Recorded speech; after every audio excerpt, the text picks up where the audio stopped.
Hi, welcome to the Get Ready with God podcast. My name is Julie Taylor, and I am your host, and I am not God. Obviously, I'm not an expert. I'm not even a scriptorian. I'm literally just a girl sitting in front of a microphone, hoping God is real. The Get Ready with God podcast is the daily devotional podcast to help you see divinity in every day. This week in my life is the 2-year anniversary of the loss of Simon, my sweet, perfect baby who should be here with us today. And anniversaries, I've learned, come with some weight, and this is only my second one. So it feels a little different than the last one, but the thing that's interesting to me is that it feels really similar to the last one. But yesterday I've been very busy with work, and yesterday I got through church, and I think everything just sort of hit me, like starting during church. I had a really hard time getting through church, but basically I think that 51 weeks a year I work really hard to turn my grief into something and to focus on rebuilding hope and rebuilding faith and healing and continuing on and keep trying, and effort matters. And I think that's the best path. I really do. And I'm going to continue that path. But I think that 1 week a year, I might just let myself remember how devastating the reality is of what happened. At least for this year, that's what I'm doing. And there's, of course, moments throughout the year that I'm consumed with the tragedy of it all.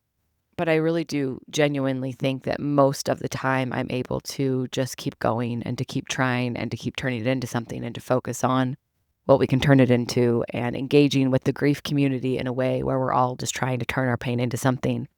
And I think it's really beautiful. And I've learned a lot, and we keep moving forward. There's moments, but not often do I let myself really go back to a place where I really feel how sad I still am that what happened happened. I'm so, so sad, and it's never going to change. So, that being said, tomorrow, when you listen to this episode, tomorrow will be his birthday. And this episode, I think I would like to dedicate. Just kidding. I don't dedicate episodes, but I want to talk about something that is a little bit more specific than what I usually talk about. And it is because of this anniversary that has kind of brought this up. But I think it really fits with this time of year. And I was able to share this message with the women's group of my church congregation at a holiday dinner we had last week. But I kind of wanted to put it here too, because I think it's important. And I think it matters this time of year as we focus on the birth of Christ or the new year, like, I don't know, the holidays. And I want to talk about hope.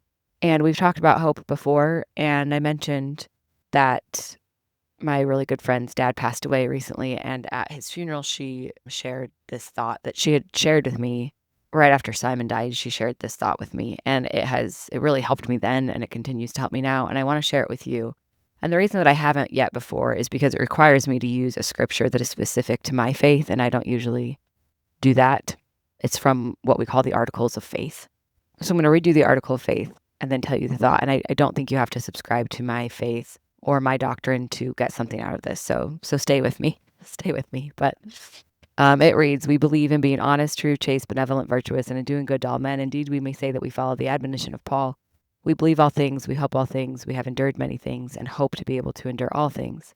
If there is anything virtuous, lovely, or of good report or praiseworthy, we seek after these things." So the line that I want to focus on from that is, we believe all things, we hope all things, we have endured many things, and hope to be able to endure all things. So I grew up reciting this. I know it well. But my friend, right after Simon died, we were talking about hope because I was telling her that the loss of hope in my life and through losing Simon was the most painful part of it. I had never experienced true hopelessness before.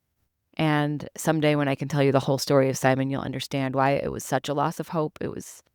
Hope is what got me through that pregnancy and that whole experience. And then to have the loss of hope, to have the story end, have the outcome be the reality, what it was. And I couldn't hope for anything different anymore. After I had spent, honestly, 7 years hoping for a different outcome, I could no longer hope for a different outcome because the reality was what it was. And that loss of hope was devastating. I don't have a word to explain how painful it was. And I was explaining this to her, and she said, that she had always interpreted this article of faith as we hope to be able to endure all things. And this is how she said it at her dad's funeral. Like, it's not like fingers crossed, hope we can get through this. It's not this passive thing. It's hope to be able to endure all things. So we hope in order to be able to endure all things. The hope is what allows us and enables us to endure. And that was really, really powerful for me. There's a page in my coloring book that says hope hurts, right? Like hope hurt. To get myself to hope again felt really dangerous and really vulnerable and really scary. And there's actually a Lana Del Rey song called Hope is a Dangerous Thing for a Woman Like Me, but I Have It. And I would encourage you to go listen to that song if you relate to hopelessness, because hope feels like a dangerous thing. Because if I hope again, I can lose hope again. And that loss is not something, I don't know if I can endure that again, right? It was so, so, so painful. And her kind of articulating this of like, hope is what allows us to be able to endure things was so specific to me of how I endured the loss of Simon. Like, hope is really what got me through that whole experience. And then finding divinity every day and choosing to rebuild and intentionally restore hope has become one of my main purposes in life. I just want to invite you to think of hope as an action word, to think of hope as something that we have a responsibility to cultivate and to participate in. Hope is not wishful thinking. It's confident expectation on God's faithfulness. It's not just fingers crossed. It's not just like, oh, I hope that happens. It is a confident expectation in God. Hope requires patience. Hope requires effort. Hope requires courage. But when I think of why faith is worth it and why we're over here hoping God is real and choosing to believe, hope is at the core of that, because the loss of hope is game over. And if the world loses hope, if we lose hope, we lose everything.